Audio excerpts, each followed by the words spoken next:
Hi Cadet Cellos, my name is Zachary. I'm your Arkansas Philharmonic member who is here to help you practice for all regions. I'm looking at Listen to the Mockingbird, an American folk song. As always, refer to your teachers for advice for fingerings and bowings. I'm here to help give you ideas to practice and maybe help you along the way.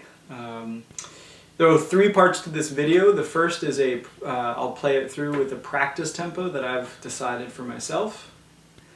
The second is that I'll highlight two features, in this case, two features that stand out that need to be practiced. And then I'll finish with the performance tempo that they've already given us.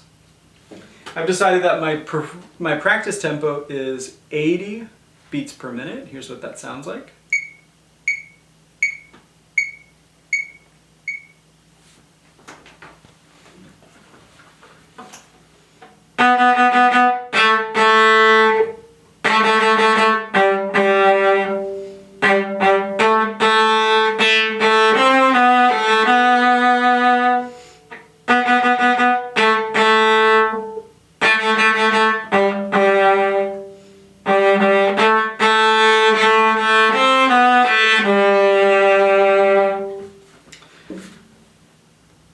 When I perform it, I'll do the repeat. The two practice strategies that I've selected are the bowing and rhythm combination.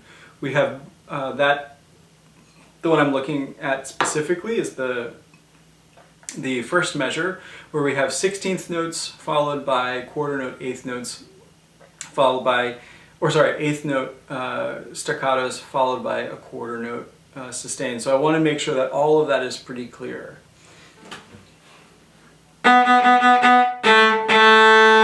And most people are going to want to shorten that quarter note into a staccato, but make sure you hold it all the way through the second beat. That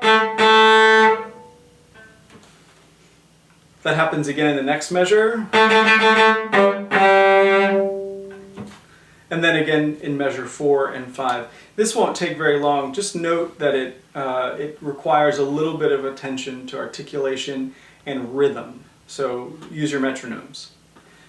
I think the harder part is the syncopation we see in measure 3 and then in measure 7. They're identical, luckily, except the second one has a crescendo, but it's still challenging nonetheless. So I'll play it for you first.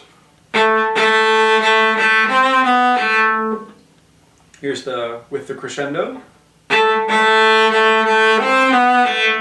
And we have a crescendo there because we're approaching that same passage from mezzo piano this time, and that mezzo piano we saw from measure 4.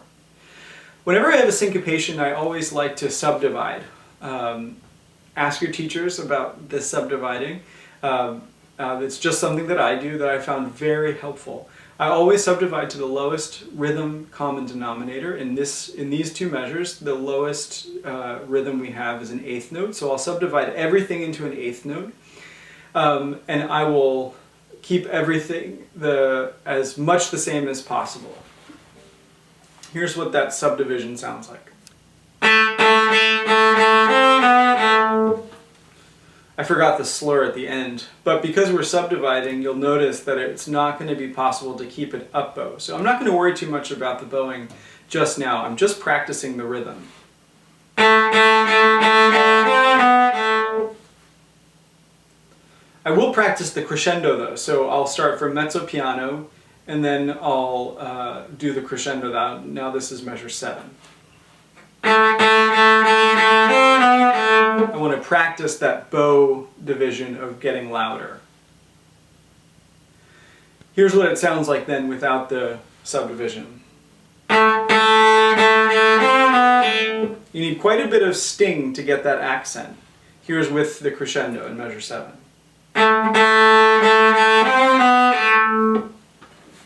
The performance tempo they've given us is measure 100. Here's what that sounds like.